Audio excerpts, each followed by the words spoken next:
O gráfico é um que tem 3 vetores, A, B e C, no qual, no gráfico, nós colocamos assim, do seu nascimento até o momento presente, você viveu X anos.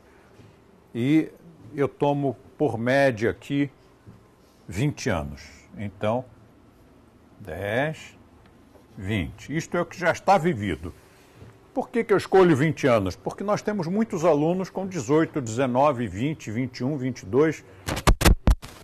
Proporção razoável. Hoje aqui nós temos muitos instrutores, então eles já são bem mais velhos, já estão com 25, né? Por aí.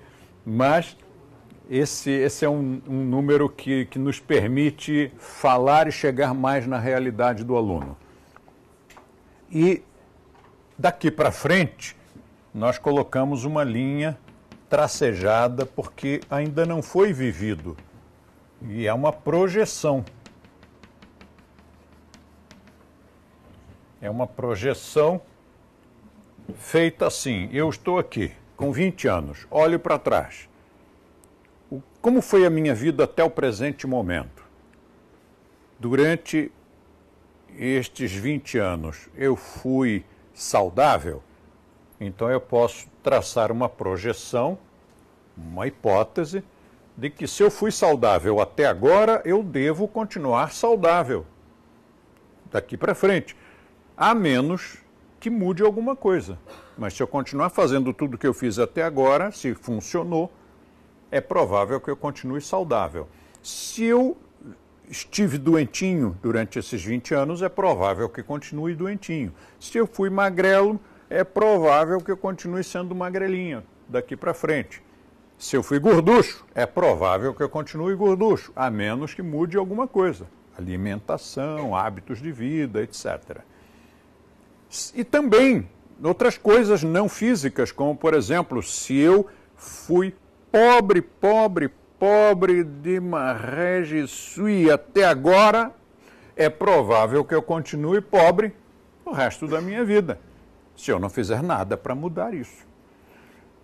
Ou se eu tive sorte, nasci em berço de ouro e tive dinheiro até agora, aos 20, é provável que eu continue tendo dinheiro, a menos que eu mude alguma coisa, que eu faça alguma besteira.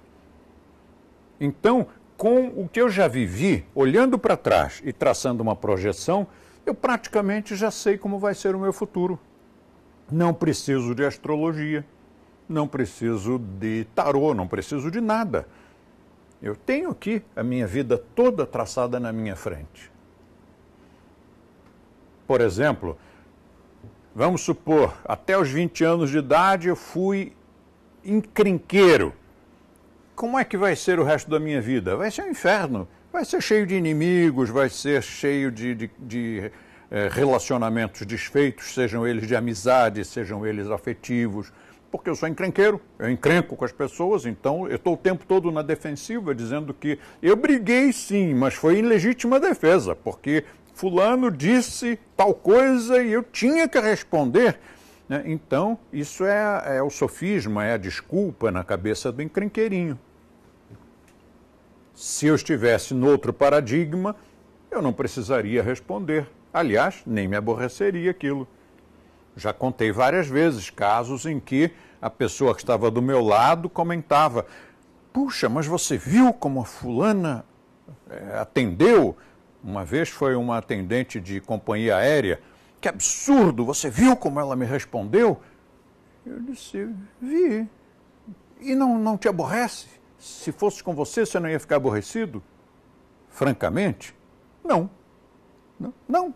Isso nem ia registrar, porque as coisas nos afetam quando elas tocam no nervo exposto, que é a nossa neurose. Se você não tem uma neurose relativa àquele tom de voz, àquela fisionomia, ou àquela postura da pessoa, aquilo não afeta você.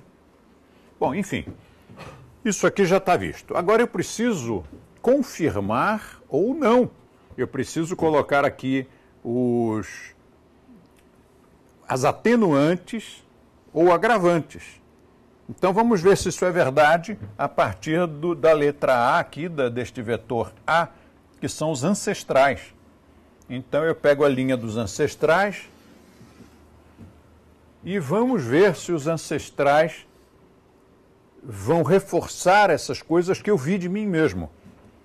Por ancestrais, nós entendemos os que forem de família da próxima, então pais, avós, tios, primos mais velhos, irmãos mais velhos. Tem um irmão com mais 5 anos, já entra na conta.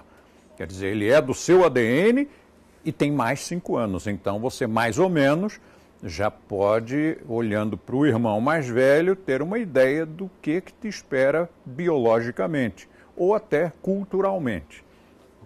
Então, vamos supor que aqui eu vou colocar a graduação só neste aqui e o de cima acompanha. Até onde eu devo ir? Chega, né? Ou não? Quanto você pretende viver? Certamente mais do que 120 anos. Não se atreva a viver menos de 120. Porque você começou cedo e você está num sistema espetacular de ampliação de qualidade de vida e de expectativa de vida. Imagine uma pessoa que fuma, bebe, come carne, como o avô de todos nós, né? O vovô não fumava? A maioria sim. Ele não tomava o seu vinho? A maioria sim. Não comia carnes? Claro, era normal, todo mundo come carnes. Tomava café, enfim, fazia todas as coisas que a gente sabe que são meio comprometedoras. E o vovô não viveu 90 anos? Então, desculpe lá, mas se você não fuma, não bebe, não come carnes e todas as outras coisas e ainda pratica uma série de técnicas que maximizam a sua energia, vitalidade, saúde, menos de 120 eu reclamaria. Eu me oporia, né? Se eu morresse com 110, eu ia reclamar muito lá do outro lado. Então, vamos comparar. Você está com 20, né? O nosso personagem aqui está com 20. Como é que vai ser a minha vida aos 40, aos 50, aos 60, aos 70? Além daquilo que eu projetei, quer dizer, aquilo que, pela lógica, vai ser assim, mas agora eu quero ter uma confirmação em termos de intensidade. Mais ou menos do que aquilo que eu previ. Então vamos ver os ancestrais. Todos sabemos, isso é de domínio público, que se os pais e outros ancestrais, tios e avós, se eles tiveram câncer, a probabilidade é de que você venha a ter câncer. Se eles tiveram pressão alta, a probabilidade é de que você venha a ter. Se eles tiveram infarto, a probabilidade é que você venha a ter. Se eles tiveram diabetes, a probabilidade é de que você venha a ter. Mas não é só isso. Há a herança cultural. Então, não é só a herança pelo ADN, é também a herança cultural. Então, vamos ver. Como é que vai estar a minha vida aos 40? Se eu estou com 20, são mais 20 anos, ou seja, dobrar o tempo de vida é bastante, né? Para quem tem 20 anos, mais 20 é toda a sua vida já vivida. Então, como é que vai estar, por exemplo, a minha conta bancária? Como é que vai estar a minha circunferência? Como é que vai estar a minha sexualidade? Como é que vai estar a minha saúde? Eu vou estar magro, vou estar gordo, vou estar com dinheiro, sem dinheiro? Tudo isso nós podemos dar uma comparada aqui com os ancestrais. Papai, vovô, titio, primo mais velho, irmão mais velho. Como é que eles estavam ou estão aos 40? E você pode ter um reforço disso que você previu. Você previu, vamos supor, você era gordinho até os 20, então você previu que vai continuar gordinho, mas a família toda era magra. Todos são magros. E isso não é só genético, são também os hábitos de vida. Então, é possível que a sua projeção de que você vai continuar gordinho seja afetada por esta herança cultural e genética. Eu tenho um amigo, embora não o veja, já não o veja há uns 20 anos, mas como nós nunca brigamos, continuamos sendo amigos, né? E esse meu amigo era fortinho, não chegava a ser gordo, era fortinho, bem nutrido. E ele namorou uma menina que era esbelta. Sabe como é o nome daquela menina que fez Flores de Aço? Que fez a Android no Blade Runner? Não. Daryl Hannah. Lembra-se dela? Esbelta. Era exatamente igual, só que morena. E aí, um dia, eu encontrei os dois e os dois estavam fortinhos. Então, o que foi? Não foi genética, né? Foram os hábitos de vida. Foram as pizzas, foi a falta de exercício, foi sentar para ver televisão, foi o comer à noite, foram todas aquelas coisas. Então, aqui, isto pode pesar. A partir dos 40 pesa. Como é que vai estar a sua conta bancária aos 50? Veja lá. Os hábitos da família influenciam isso também. Como vai estar o seu casamento aos 60? Como vai estar a sua sexualidade aos 70? Vamos olhando para os ancestrais, aqueles que são mais velhos que nós, da mesma herança cultural e genética. E aí nós vamos reforçar ou atenuar aquilo que nós projetamos. E se nós não gostarmos do que estamos vendo, aí temos que mudar o karma. Temos que fazer alguma coisa. E eu sempre cito o mestre Edgardo, porque a família dele, o pai, os irmãos, todos são muito fortes, né? Mais de 100 quilos. E o Edgardo manteve a linha, elegantérrimo. Então, qual é a diferença? Foi genética? Não foi. Foi cultural. Ele escolheu como eu quero que seja o meu corpo, como eu quero que seja a minha saúde, como eu quero que seja a minha expectativa de vida, como eu quero que seja a minha mulher. E aí ele praticou o método, selecionou a alimentação e ele tem um corpo invejável para a idade dele. Vamos ver agora a outra linha aqui, o outro vetor, que é C, que quer dizer, que corresponde a colegas, colegas de profissão. Você sabe que todas as profissões tendem a produzir doenças. E nós andamos numa corda bamba entre trabalho e lazer. O trabalho nos mata produzindo doenças. E o lazer nos mata produzindo acidentes. Né? E nós vivemos numa corda bamba entre enfermidades e acidentes. Ou estamos cultivando enfermidades no trabalho, ou estamos cultivando acidentes ao nos divertir. A maior parte dos acidentes que nós sofremos não são trabalhando, a não ser quem trabalha em coisas realmente arriscadas. Mas, normalmente, quando você se machuca, foi no surf, Você se machuca, foi no jiu-jitsu. Né? Você se machuca, foi no aikido. Né? Você se machuca fazendo as coisas que lhe dão prazer. Você está ali para se divertir, fazer um esporte, uma brincadeira. Né? Você pegou seu kart, pegou sua Fórmula 1, sua moto. E é ali que a gente se arrebenta. Então, nós vamos ver aqui colegas de profissão, porque colegas de esporte fica meio complicado.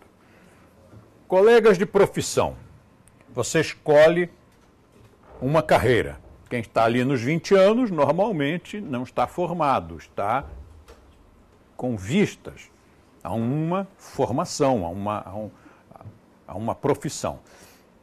E aí a recomendação é observar os que já estão formados e que já estão trabalhando há 10 anos, há 20 anos e há 30 anos. Afinal, quando você se forma, seja lá no que for, aquilo é uma assinatura com seu sangue em que você vende a alma ao diabo e vai ficar escravizado àquela profissão por 30 anos no mínimo, daí para mais, 35, 40 anos. Então tem-se que pensar muito bem, porque normalmente as pessoas que nos aconselham mal. Não que tenham má fé, mas elas mesmas não têm o esclarecimento necessário. Ou não sabem que existe outra opção. Então imagine, você escolhe uma profissão e como é que aconselharam?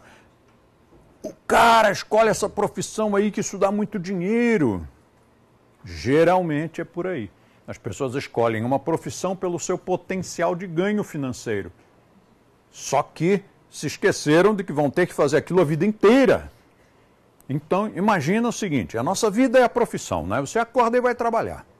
Passa o dia trabalhando, volta para casa e cai na cama, está cansadíssimo. Além do mais, a não ser que você trabalhe muito perto de casa, o que é raríssimo, você perde pelo menos 2 horas, 3 ou mais, indo e voltando. Quer dizer, você chega em casa e não dá para fazer mais nada. Eu tenho uma admiração incrível pelas pessoas que trabalham e estudam, porque realmente é muito duro.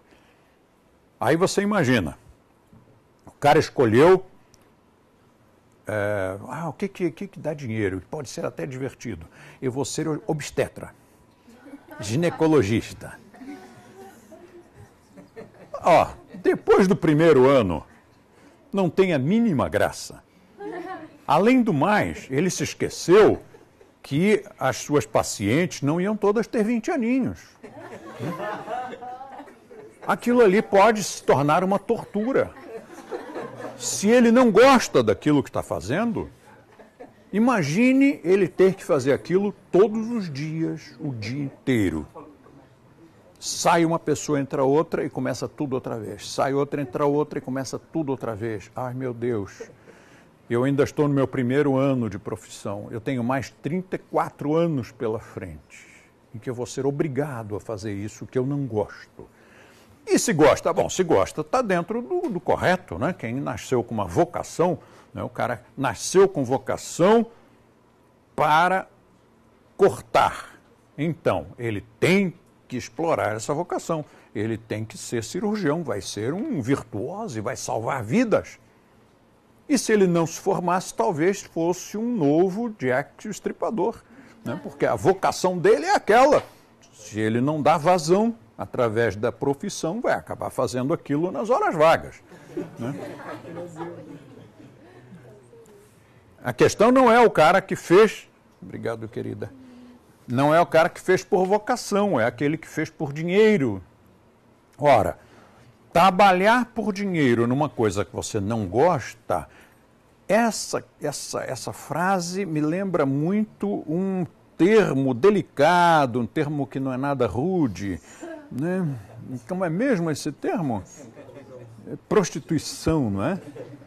Fazer o que você não gosta por dinheiro é prostituição, desculpe lá.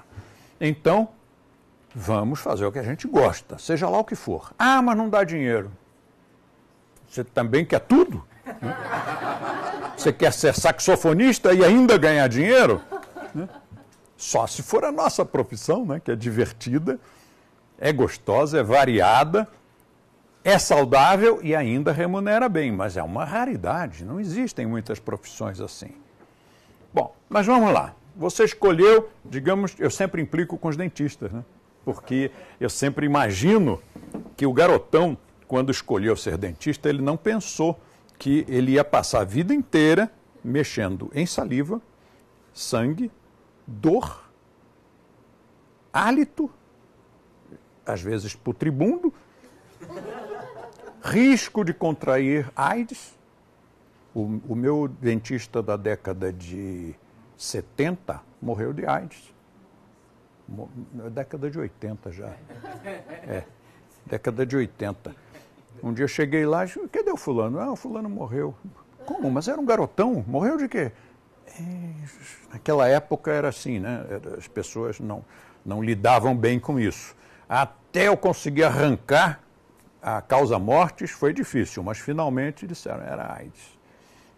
E certamente foi contaminação, porque naquela época as pessoas não tinham tanto cuidado com a esterilização do ferramental, não trabalhavam com óculos, com máscara, com luvas.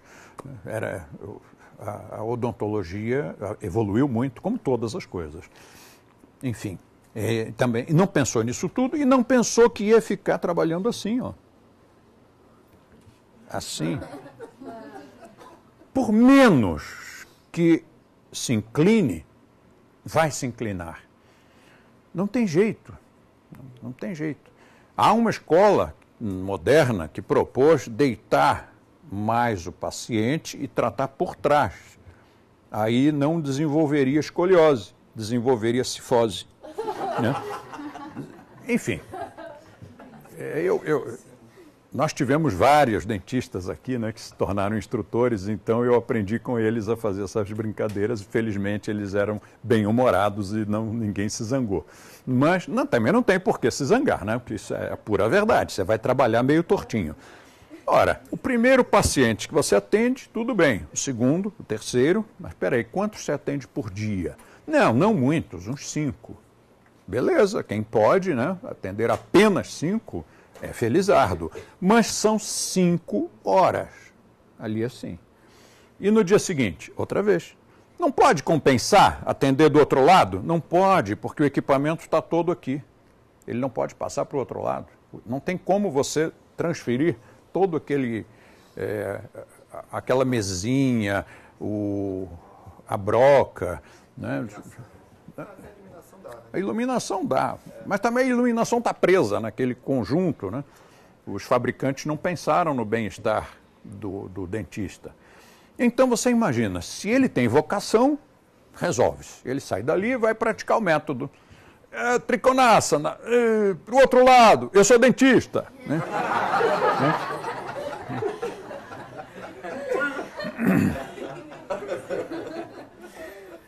Mas o que eu quis dizer com isso? É que as profissões, todas elas, obrigam você a ficar. Se é profissão que você trabalha em pé, você fica muito tempo em pé.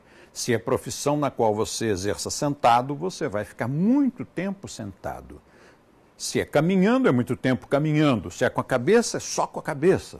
Se é digitando, é só digitando.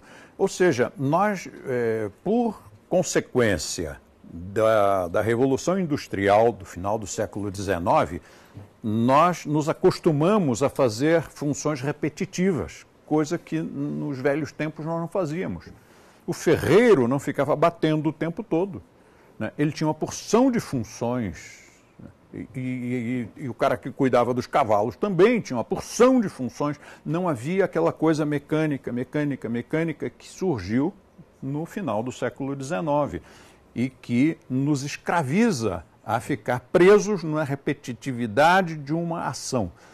Ora, se o cara trabalha só em pé, ele vai ter problema nas pernas, ele vai ter varizes, ele vai ter problemas de visceroptose, porque a gravidade vai puxando. Nos primeiros anos ele não sente, mas dali a alguns anos a coisa começa a aparecer. Se ele trabalha só sentado, vai ter hemorroida, não pode tirar o cavalinho da chuva, né? O cara fica sentado o dia inteiro. Se só digita, vai ter tendinite. Por que antigamente não existia tendinite? Né? Até o nome era desconhecido da população. Praticamente ninguém tinha tendinite. Mas não existia datilógrafa? Existia, mas a datilógrafa não ficava o tempo que nós ficamos ao computador hoje. Então, hoje, por excesso de repetição, nós desenvolvemos tendinite. Bom, então nós vamos olhar.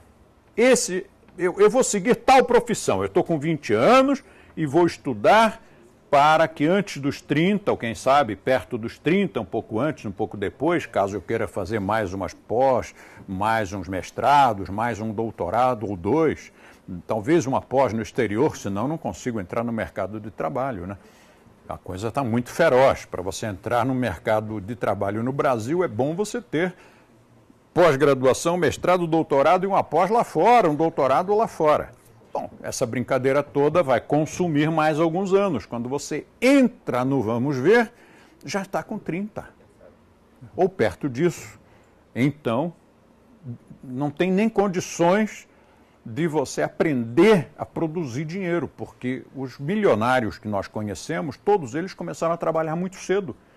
E logo eles aprenderam o que dá certo e o que não dá certo em termos de produzir dinheiro. E os que nós conhecemos que estudaram e depois foram trabalhar, eles foram empregados a vida inteira e o que eles ganharam foi salário. Salário não tem como você produzir mais. É aquilo ali. Aí você diz assim, bom, mas eu posso pedir aumento, né? Pode, e vai ganhar.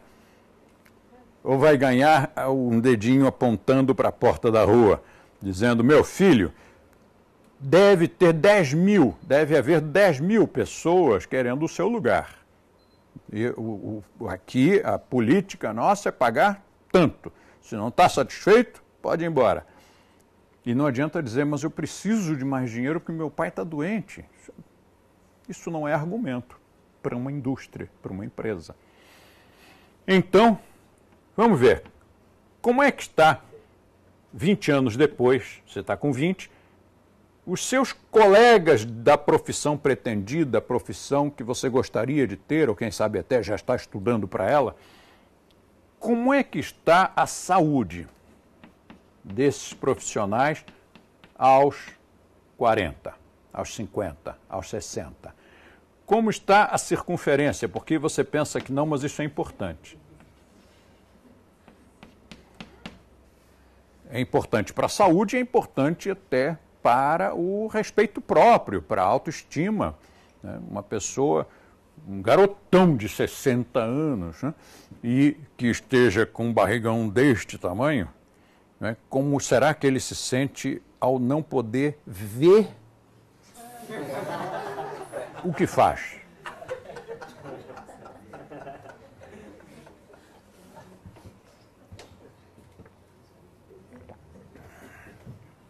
Eu falei 60, mas se for 50 é mais grave, se for 40 é terrível.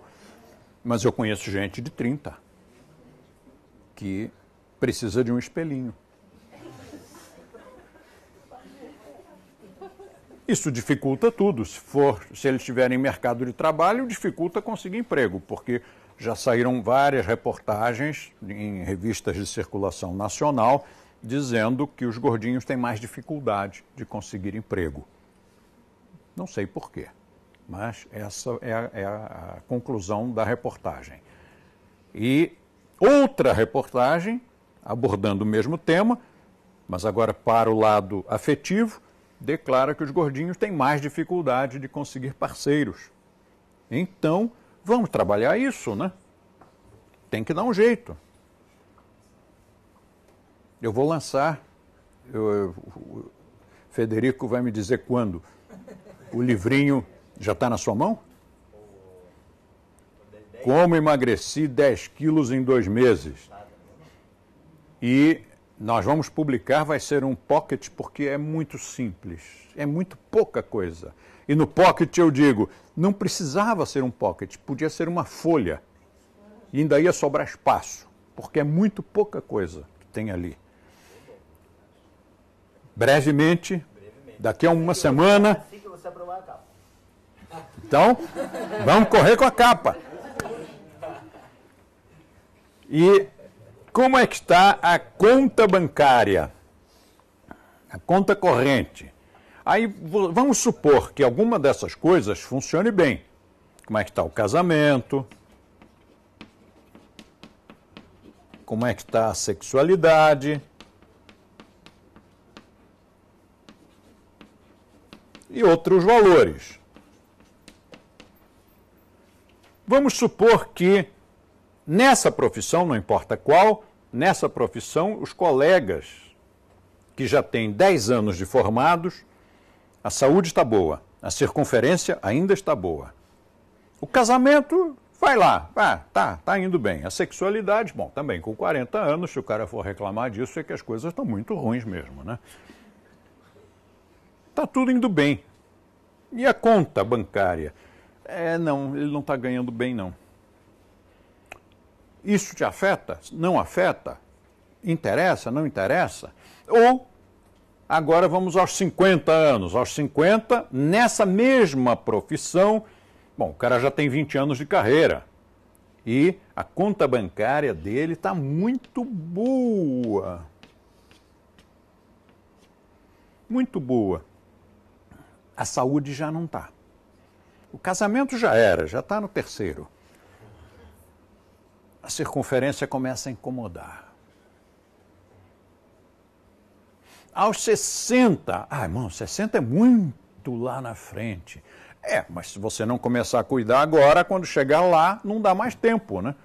É aquela velha história, você só consegue cultivar uma boa ex enquanto não é ex, enquanto ainda está no casamento, né? Se você esperar que o casamento termine, a relação termine, e agora agora já é ex, então vou cultivar uma boa relação com ela ou ele. Não dá mais, né? Agora que eu estou com 60, eu vou cuidar da minha saúde, da minha alimentação, vou praticar o método.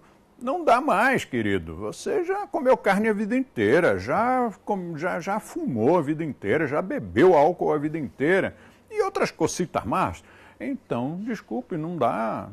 Mas então isso é falta de esperança? Não, não é, mas eu não vou poder começar com o cara aos 60 e esperar que ele viva a 120. Eu posso aumentar uns 5, 10 anos, às vezes até mais, dependendo do empenho, da dedicação do cara, né? Se ele realmente levou um susto, que as coisas só funcionam assim, né? O cara leva um susto, vai para um serviço de emergência cardiológico, aí ele volta e diz, não fumo, não bebo, não como carne e vou fazer exercício e vou emagrecer. E faz tudo isso ali, com seriedade, mesmo com comprometimento, até, quem sabe, a gente aumenta uns 20 anos na expectativa. Né? Se ele já foi para um pronto-socorro cardiológico, talvez ele não chegasse aos 70. Quem sabe, com esse índice de dedicação, nós possamos levá-lo até aos 90, mas aos 120 vai ficar difícil. Mas se ele começou aos 20, ele não está fazendo favor nenhum de passar dos 120. Com saúde, não adianta ser demente, né? Demência senil incomodando todo mundo com 120 anos de idade, tendo que ser carregado numa cadeirinha, né? Já não ouve, não enxerga, não raciocina, não transa. Então, quem disse que ele está vivo? Né? Então, dinheiro não é tudo, hein, gente? Tem que ficar muito atentos a isso. Não adianta ficar trabalhando para ganhar dinheiro e destruindo, por exemplo, a saúde. Existe uma frase da qual eu gosto muito que diz assim: a primeira parte da minha vida eu esmerilhei minha saúde para ganhar dinheiro. A segunda parte da minha vida eu estou esmerilhando minha fortuna para tentar recuperar a saúde. Então, peraí, não sei se isso é inteligente. Não sei se é inteligente. Nós somos no Ocidente muito... Não é no Ocidente. Nós somos no mundo muito condicionados a dinheiro. E é importante, ninguém está dizendo que não é importante. Eu sempre aconselho nossos instrutores a ganhar bem, para ter o respeito da sociedade, para que os seus pais, sua família, fiquem contentes com a profissão. Não estou falando mal do dinheiro. Mas estou dizendo que isso não pode pautar a sua vida. Você não pode sacrificar todo o resto por causa disso.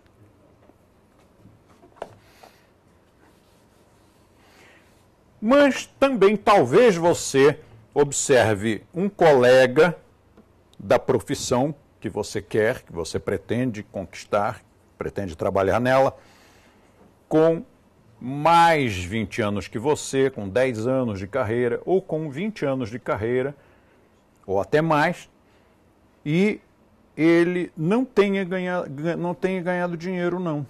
Psst, psst. Mas, em compensação, saúde está ótima, circunferência está ótima, casamento está ótimo, sexualidade está ótimo. É uma questão de valores. Se você achar que assim está bom, não tem que mexer em nada. O que eu quero dizer é que é você que decide. Se você achar que uma dessas coisas não está bem, nos colegas mais velhos de profissão, você precisa repensar a sua decisão. Se essa é a profissão da sua vida, ou se você precisa adquirir outra, preparar-se para outra, ingressar noutra. Então, quando você faz a projeção do que você acha que vai ser a sua vida pelo que viveu até agora, comparar com as tendências da herança genética e da herança cultural, e depois reconfirmar isso pela influência de uma profissão, olhando para os colegas mais velhos, aí você vai decidir realmente se a sua vida está bem ou se você precisa fazer uma correção de curso. Porque, na verdade, viver é como navegar. Nós temos que corrigir o curso o tempo todo. Pegar lá o timão e dar uma corrigida. Corrigir bem, hein? Mas olha, a bússola me diz que eu saí um pouco agora para a esquerda. Então, ó, vamos corrigir o curso de novo. E como as correntes marinhas e os ventos estão o tempo todo influenciando a embarcação, que no caso somos nós, né? E os ventos da vida e as correntes sociais, culturais, familiares, está tudo o tempo todo influenciando, nós temos que estar corrigindo o curso. É como navegar, tem que corrigir o curso o tempo todo. Se você se acomodar e disser, ai, ufa, agora não preciso mais me preocupar, começou a assinar a sua sentença de morte profissional, porque não tem, nem a nossa, que é uma profissão milenar, nós não podemos nos acomodar, nós temos que estar todos os anos prestando revalidação na federação e estudando e viajando e fazendo cursos. Se você parar, fica para trás. Os colegas que estão participando de cursos e eventos e prestando revalidação, eles vão lá na frente e você começa a ficar para trás. Para trás como? Fica para trás porque você esquece coisas que você estudou. Eu não sei como é com as outras profissões. Você imagina um engenheiro aprender uma série de coisas, mas depois ele não estudou mais. O arquiteto, o advogado, se ele não estudou mais, eu não imagino 10 anos depois se ele vai se lembrar das coisas que ele estudou, ainda mais porque em algumas profissões tem uns vademecums grandinhos, né? Bem maiores que o nosso tratado. Livros de medicina, uau! E com um agravante. Esses livros deste tamanhão que o garotão teve que estudar na faculdade de medicina, daqui a alguns anos estão todos desatualizados. Tudo aquilo que estava escrito não vale mais, porque a medicina já deu um passo adiante. Então, eu não sei como é nas demais profissões, porque o cara se forma e listo, né? Já está. Na nossa profissão não é assim. Na nossa você se forma por um ano. No ano que vem você faz revalidação. Se não fizer, está fora. Pelo menos na nossa rede que leva a coisa a sério, se não revalidou, não trabalha. Analisou no gráfico. O tempo, desde que ele tenha decidido, né, porque tem que deixar bem claro, isso é uma decisão que só cabe a você, a cada um de nós. Ninguém pode nos dizer, nem eu, nem o seu instrutor, nem o seu amigo, ninguém. Ninguém pode interferir, é a sua vida.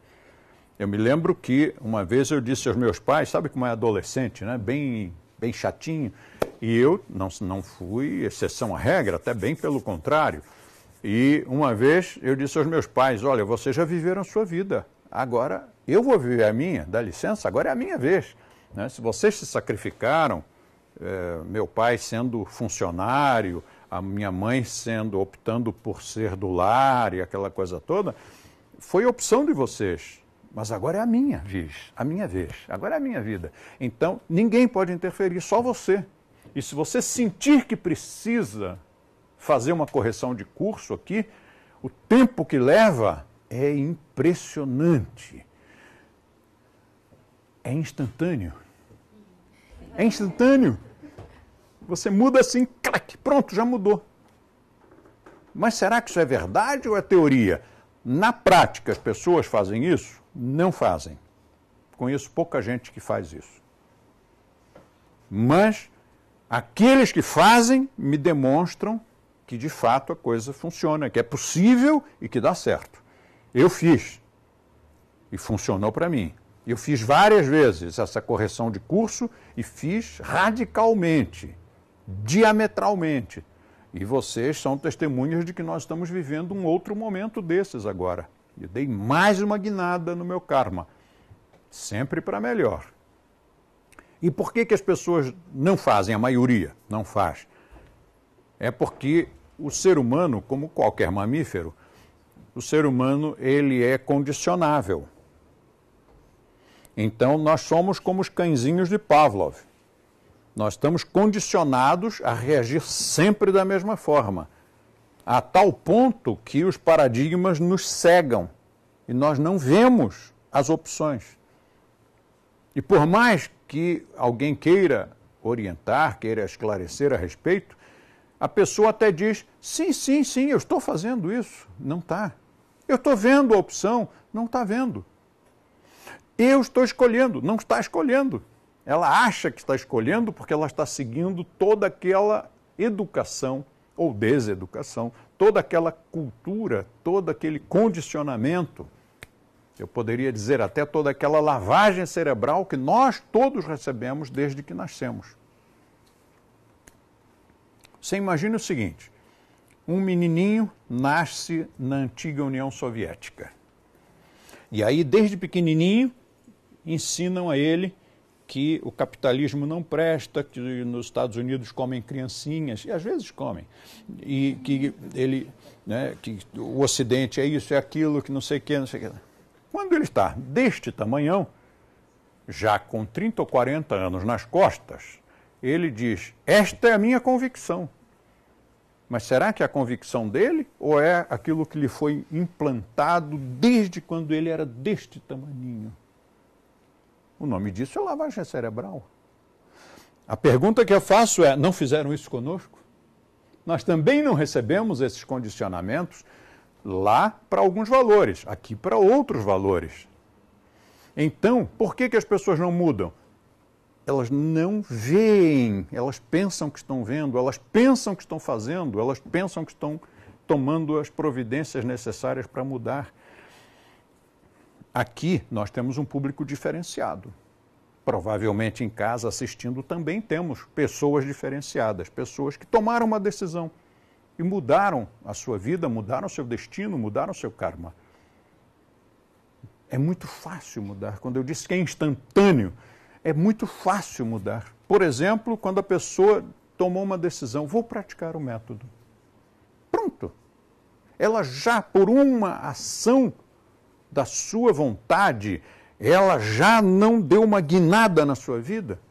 Uma reeducação cultural, alimentar, de todo tipo de atitude. Só aquilo já foi suficiente. Mas muita gente não tem a coragem de tomar uma decisão dessas. Ele diz, um dia eu vou, um dia eu vou. Um dia você vai estar debaixo da terra. Eu me lembro de um colega nosso que fez o curso, antigamente, na década de 70, nós tínhamos pessoas mais velhas também.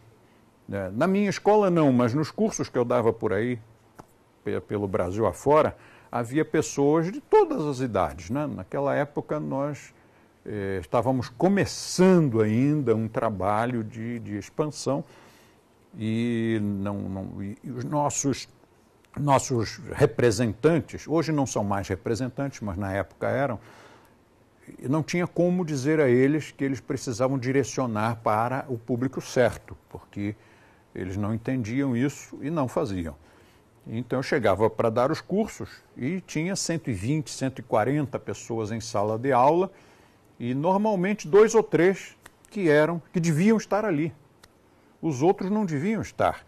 Eram pessoas muito disturbadas, eram pessoas que tinham uma visão distorcida daquilo que eu pretendia ensinar, mas elas entraram por um canal que tinha uma palavra mágica. Então, para elas, aquilo ali era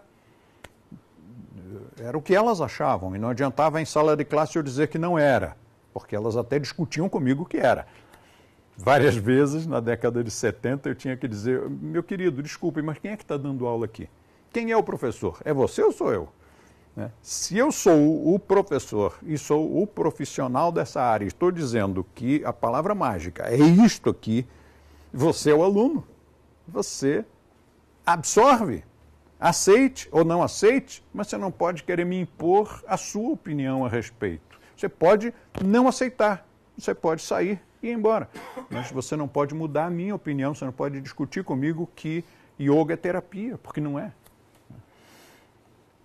E aí, havia um senhor muito querido, esse eu posso até citar o nome, porque ele, primeiro porque ele era querido, segundo porque ele já está falecido há mais de 20 anos, então não tem problema citar.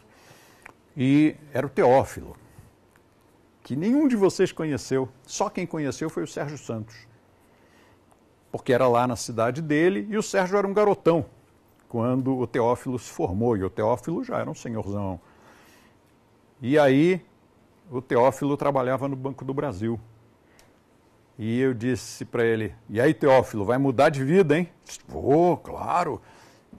Na vez seguinte, que eu voltei lá um ano depois, disse, então, Teófilo, como é que estão as aulas? Ainda não comecei, mas eu vou dar, eu vou me dedicar a isso. No ano seguinte, e aí, Teófilo, como é que estão as aulas? Não, ainda não comecei, mas sabe o que é? É que eu estou esperando a minha aposentadoria, que já vai sair. Eu achei justo.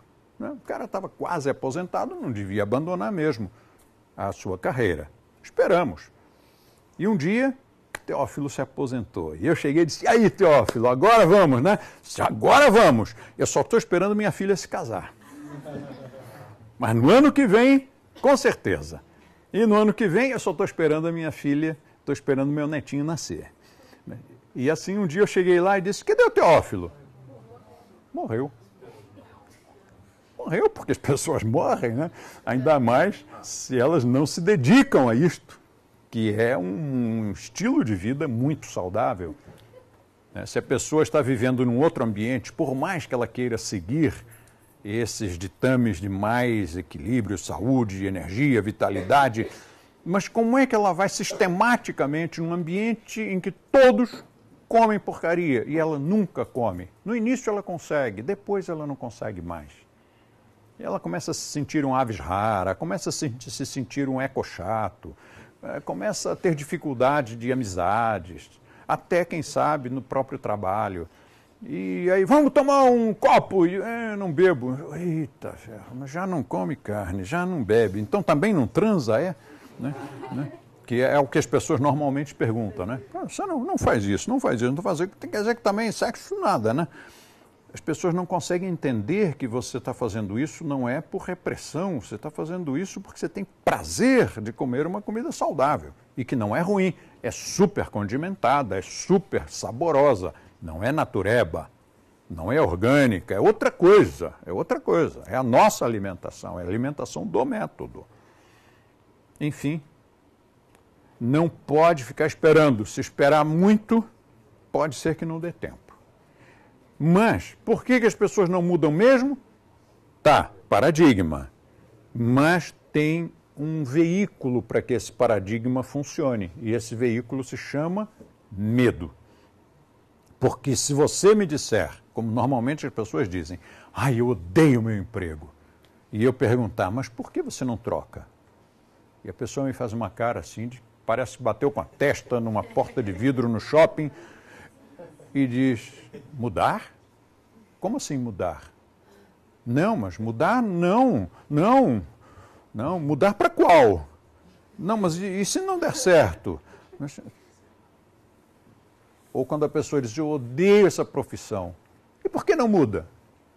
Mas mudar para qual? Eu não sei, qualquer coisa. Monta uma barraquinha de pipoca, faz qualquer coisa, né? Um carrinho de cachorro quente, faz qualquer coisa. Ai, mas eu não sei. Mas como é que se faz isso? Mas pode dar certo, pode dar errado. E se der errado? Então o nome disso é medo. Basicamente, o ideal é que você não fique reclamando do trabalho, do emprego, da mulher, dos filhos. Para reclamar, se você quer reclamar, eu tenho uma lista deste tamanho, a gente pode reclamar junto. Mas a ideia não é reclamar, a ideia é fazer alguma coisa. E você não pode fazer alguma coisa na cabeça do outro, então tem que fazer alguma coisa aqui dentro. Mas isso exige reeducação. E o medo não deixa. Eu tive uma aluna há muitos anos no Rio de Janeiro que vinha e falava mal do marido para todo mundo. Quando vinha falar comigo, eu desconversava e tal, até que um dia eu dizia, ô fulano, vem cá. Eu escutei várias vezes você falando mal, mas você fala muito mal do seu marido, isso é feio. Não, mas é porque ele é isso, ele é aquilo. Espera um pouquinho. Se ele é tudo isso, por que você ainda está casada com ele? Sabe, a pessoa, parece que o prazer é reclamar. Mas a pergunta fica, se é assim, se o seu namorado ou namorada, ou se o seu apêndice conjugal é assim ou assado, por que você não troca por alguma coisa melhor, já que é tão ruim como você pinta? Mas a pessoa não muda a vida porque ela tem medo. Não muda de profissão, não muda de, desculpa a má palavra, emprego, não muda de cidade, né? Não muda. E aí tem outro provérbiozinho, outro ditado que vem ilustrar essa questão e que diz, se você continuar fazendo o que sempre fez, vai continuar ganhando o que sempre ganhou. Isso não é só com relação a dinheiro, é com relação também à falta de carinho, ou qualquer outra coisa, o respeito, compreensão, consideração humana. Se você continuar fazendo o que sempre fez, você vai continuar ganhando a falta de carinho que você sempre ganhou. É preciso tomar vergonha na cara, tomar coragem e reagir, mudar. Mas você não pode mudar os outros, tem que mudar você mesmo. E aí, isto aqui dá uma guinada muito bonita e você se torna o coreógrafo da sua própria vida. Você se torna o escritor da sua própria história. É tão bonito isso, né? De você ser o autor do seu próprio romance, o autor da sua própria biografia, em vez de ser levado como folha seca ao vento. Por que você está nesse trabalho? Porque um dia surgiu uma oportunidade, não sei quem me convidou. Por que você está casado com essa pessoa, namorando essa pessoa? Eu estou namorando porque um dia conheci. Aí aconteceu, né? Por que você tem esse filho? Você programou? Não, aconteceu. Né? Aconteceu. Então, o que nós somos? Uma pessoa assim é uma folha seca, levada pelo vento. Ela não decidiu, eu quero trabalhar nisto. Ela está trabalhando naquilo porque aconteceu. Eu quero namorar esta pessoa, esse tipo de pessoa. Não, ela está namorando uma pessoa que não satisfaz, um tipo de pessoa, um tipo de educação, um tipo de família que não satisfaz. Mas aconteceu. Né? Eu estava viajando, aí piscou o olho para mim. Né?